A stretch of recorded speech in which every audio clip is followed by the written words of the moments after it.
Quốc gia nào sẽ giàu nhất thế giới vào 2050?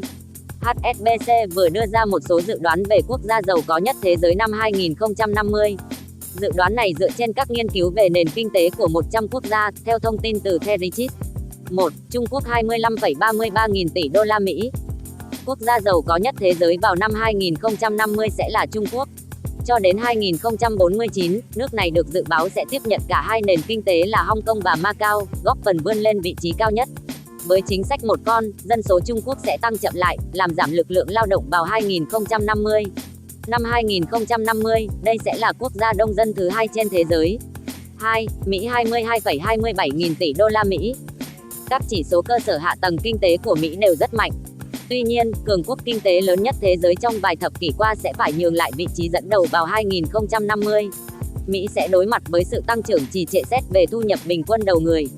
Hiện nay, kinh tế Mỹ lớn gấp đôi nền kinh tế đứng vị trí thứ hai là Nhật Bản, và là quốc gia dẫn đầu về hoạt động kinh tế cũng như chính sách cho đến giữa thế kỷ 21. 3. Ấn Độ 8,17 nghìn tỷ đô la Mỹ. Ấn Độ là một ví dụ cho các ích lợi kinh tế của sự gia tăng dân số. Quốc gia này xếp thứ 5 về sự gia tăng lực lượng lao động. Đến 2050, Ấn Độ sẽ trở thành quốc gia giàu thứ 3 trên thế giới, và là quốc gia đông dân nhất, vượt qua cả Trung Quốc để cán mốc 1,5 tỷ dân. Bằng cách học tập các chính sách kinh tế từ nước ngoài và tận dụng công nghệ hiện đại, Ấn Độ dự kiến là một trong những nhân tố chính cho sự tăng trưởng kinh tế toàn cầu. Quốc gia này nằm trong danh sách các nền kinh tế phát triển nhanh, dự báo sẽ đạt mức tăng trưởng hàng năm tối thiểu 5%. 4. Nhật Bản 6,43 nghìn tỷ đô la Mỹ. Với dân số ngày càng già đi, Nhật Bản đang phải tìm cách khắc phục vấn đề nhân khẩu học tồi tệ nhất so với các cường quốc kinh tế khác. Tỷ lệ giảm lực lượng lao động Nhật Bản được dự báo ở mức 37%. Bên cạnh vấn đề dân số già, tỷ lệ sinh của Nhật Bản cũng ở mức thấp nhất so với các cường quốc kinh tế khác. Tỷ suất sinh tại Nhật đang là 1,3 trẻ một người, ngang bằng với Đức.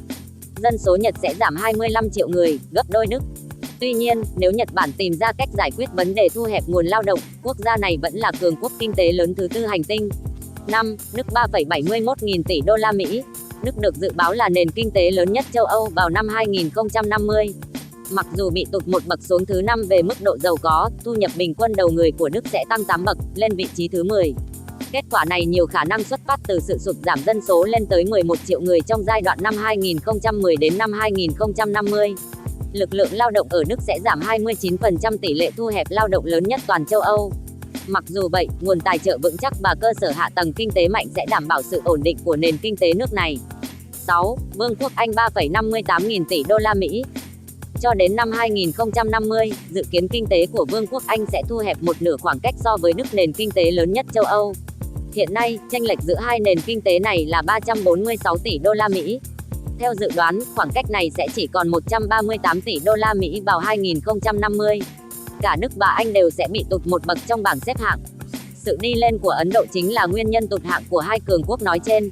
7. Brazil 2,96 nghìn tỷ đô la Mỹ. Thời kỳ năm 1986 đến năm 1994, khi lạm phát hàng năm của Brazil luôn vượt quá 500%, quốc gia này đã phục hồi và tiếp tục phát triển, trở thành một trong những nền kinh tế lớn nhất thế giới. Dự kiến, Brazil sẽ tăng 2 bậc, vượt qua Pháp và Ý để trở thành quốc gia giàu có thứ 7 trên thế giới. Tuy nhiên, thu nhập bình quân đầu người của Brazil dự báo sẽ giảm 9 bậc, từ 52 xuống 61. Bên cạnh sự mở rộng về lực lượng lao động, nước này cũng đang rất nỗ lực cải thiện giáo dục và giảm thiểu tỷ lệ tội phạm. 8. Mexico 2,81 nghìn tỷ đô la Mỹ. Hiện là quốc gia giàu thứ 13 thế giới, Mexico đã sẵn sàng bước chân vào top 10. Theo dự đoán, nước này sẽ tăng 5 bậc để đạt đến vị trí thứ 8 vào 2050, vượt qua Pháp, Canada, Tây Ban Nha, Hàn Quốc và Ý. Trong vòng 20 tháng kể từ khi nhậm chức, Tổng thống Nieto đã và đang dẫn đầu các thay đổi chính sách nhằm giải quyết 11 vấn đề cấu trúc. Dự kiến những điều chỉnh về giáo dục, năng lượng, viễn thông, nguồn nhân lực, cạnh tranh và khu vực tài chính sẽ cải thiện vấn đề phát triển và năng suất trong tương lai gần. Cảm ơn các bạn đã xem video, chúc các bạn có một ngày thật may mắn, sức khỏe nhé.